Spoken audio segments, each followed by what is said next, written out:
I propose in this video to somewhat plunge the depths of shifty.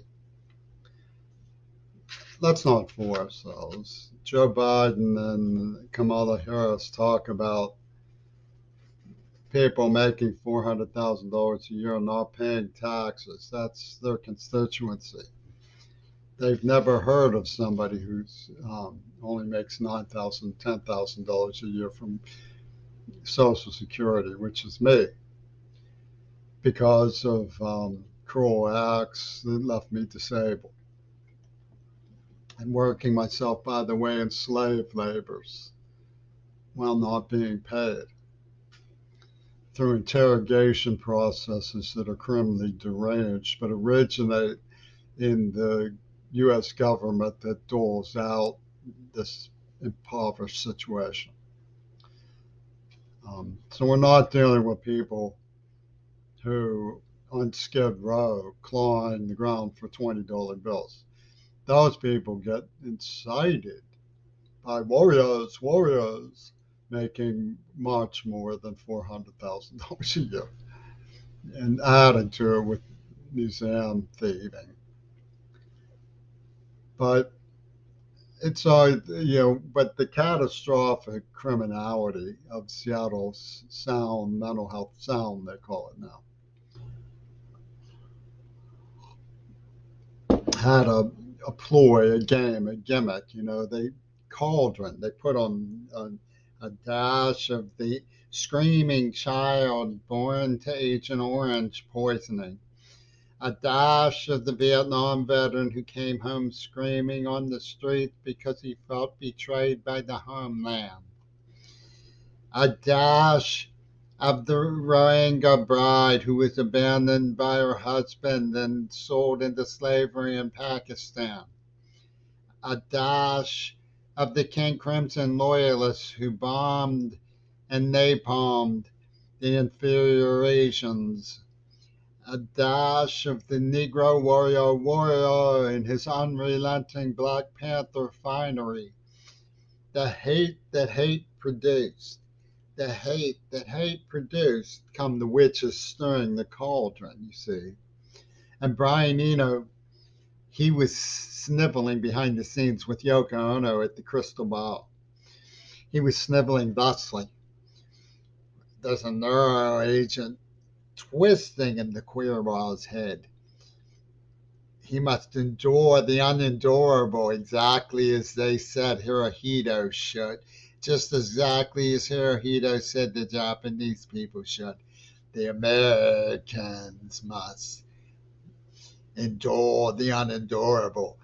And then, when we twist it into hate, when we twist it into agonies, it will lash out and it will threaten. And Amnesty International will pounce and be gratified with perjury, incitement, licky chops. They will get away with stabbing Shannon Harps over a penny. They will get away with murdering Circe Kennedy.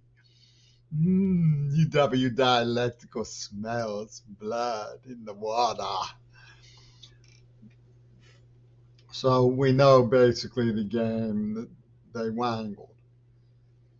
They wangled the head twisting knot of hate over the ingenious sum of a penny.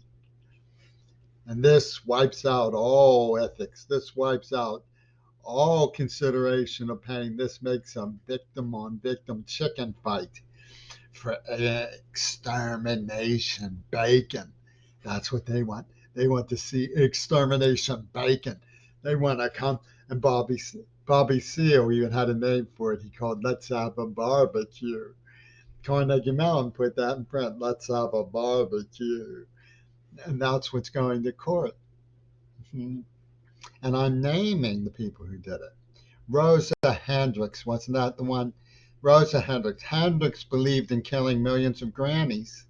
Did you know that? So it's not poaching her name.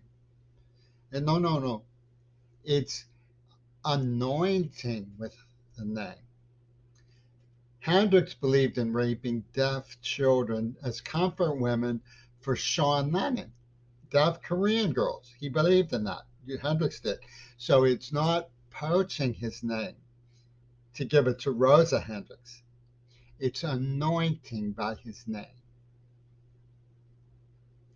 And all of this could have been avoided if they just listened to me in 1980. And you know what the hero said at the very beginning of this task? You know what the hero said back in 1980 when you could social distancing would have saved many, many people who died of HIV. You know what these heroes said? These heroes said, where do you hear this? The whole is greater than the sum of its parts. In partnership with someone named Gay L. Carolyn Burston, defense of a Jewish defense leader identifying himself with Joseph Goebbels, who said, what would you think of a scheme to transform the human race by injecting the blood? From an immunogenetic laboratory on Mount Desert Island. Mm-hmm. To prove that virginity is rape. How's that for a crystal ball goblin? Oh, brother Putin and Brian Eno, they sit in glee with Oliver Stone cackling with Ono. Cackling and cackling and cackling with Ono.